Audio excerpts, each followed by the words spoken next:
Recent new policy in the United States really has us in a new era for the climate and for energy. In 2022, we started the year coming off of a very big important win with the passage of the Bipartisan Infrastructure Law, also known as the Infrastructure Investment and Jobs Act. But the big thing that had everyone's attention was the opportunity to pass climate legislation under President Biden and the unified Congress. That was really where the Inflation Reduction Act came from.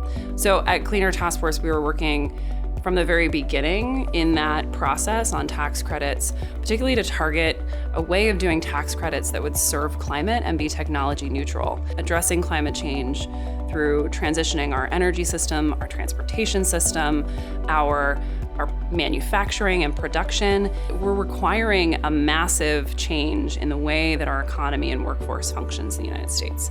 That's what climate change is going to require. The Inflation Reduction Act was the sort of new deployment mechanism to provide the funding to take those technologies and those hubs programs from basic economic development to really something that could scale up and then provide benefits to the community. So creating large manufacturing in the United States, new industrial capabilities, a new sort of clean energy project that would rebuild the economy and provide all of our communities the opportunity for economic growth in a new age where we're dealing with climate on a regular basis. So I think of the impact of IRA as being really twofold on US leadership.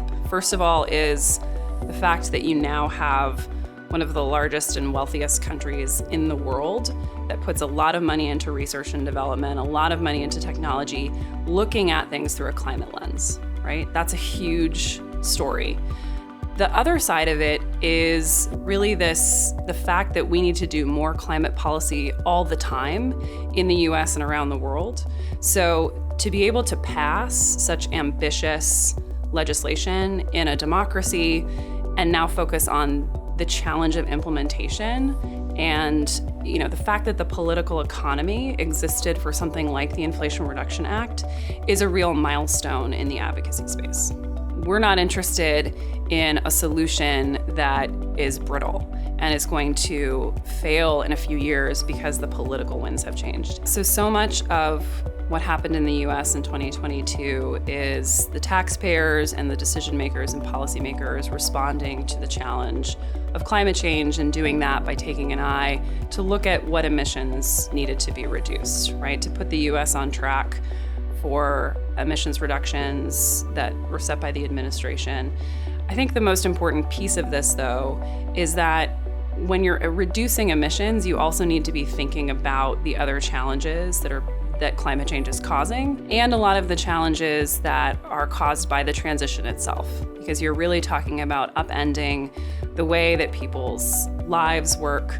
States, cities, local jurisdictions is really where all of this is going to come to complete fruition, right? We're going to see the benefits of all of the federal legislation that was passed, whether it's new programs to move money in for clean energy hubs in a state, or the opportunity to charge a methane fee on operators in oil and gas jurisdictions and allow us to transition successfully to an energy system that's clean and that works for all of us. Much of what happened in Washington last year was about providing the incentives and financial support to grow a new clean energy economy.